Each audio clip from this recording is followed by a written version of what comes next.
It's a paper trail for the week ending in February 28th, 2026, and we'll cover what happened last week in the information security space. Last week, in review. Critical Authentication Bypass Vulnerability, CVE 2026-20127. In Cisco SD-WAN, with exploitation dating back to 2023, allows an unauthenticated adversary to fully compromise controllers, obtain administrative privileges, and potentially manipulate network configuration. The vulnerability falls under the Patch Now category for organizations using Cisco SD-WAN products. Microsoft, in its recent Cyber Pulse report, identified that over 80% of Fortune 500 companies have active AI agents built using low-code or no-code tools. It further highlighted that only 47% of the organizations have applied security controls to their Gen AI platforms, and 29% of employees use non-approved agents at work. ManoMano, a European online marketplace, confirmed a data breach, allegedly, affecting approximately 38 million individuals based on attacker claims and third-party reporting across France, Germany, Italy, Spain, and the United Kingdom. The breach was a result of a compromise of a customer service subcontractor, underscoring the importance of active risk management and governance practices across third- and fourth-party partnerships.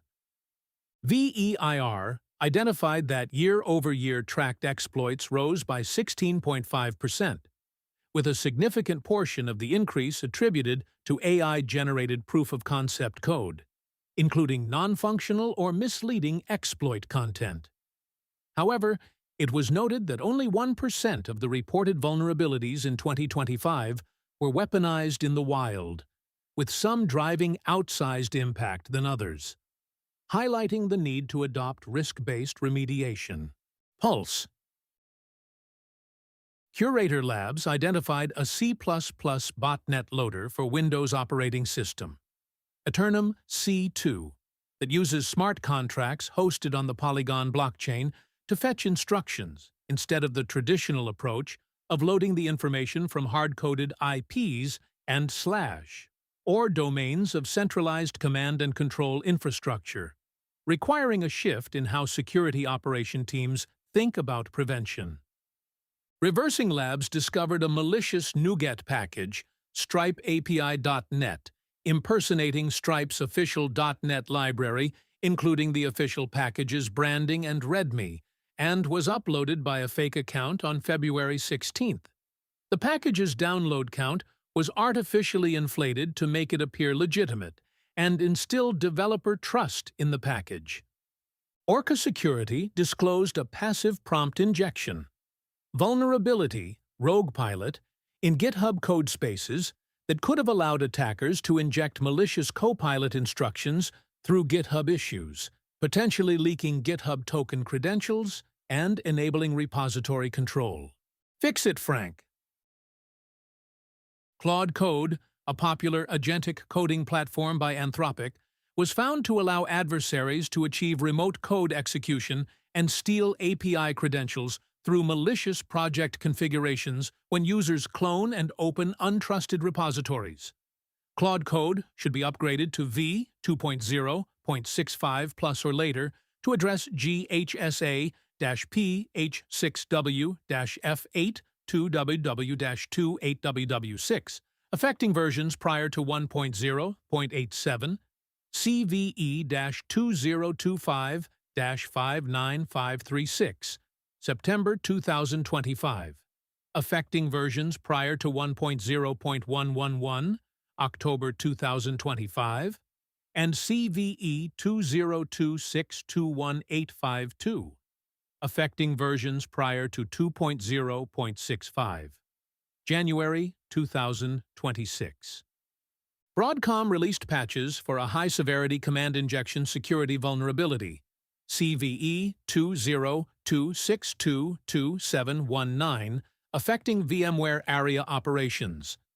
VMware Cloud Foundation and vSphere Foundation should be upgraded to version 9.0.2.0 or later, and ARIA operations to version 8.18.6 or later. Juniper Networks issued an out-of-band emergency patch for a remote code execution vulnerability, tracked as CVE 2026-21902, in Junos OS evolved for PTX series routers. It affects the anomaly detection framework and can grant an unauthenticated adversary with network access the ability to execute arbitrary code with root privileges. The fine print.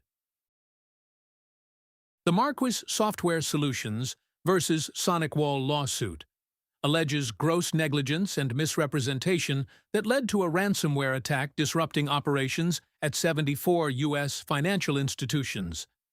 This could set an important precedent for security vendor accountability and may reshape vendor contract requirements, especially in regulated industries like financial services and healthcare. The EU Cyber Resilience Act, CRA, a regulation setting mandatory cybersecurity requirements for hardware and software makers that are placing a product on the European market.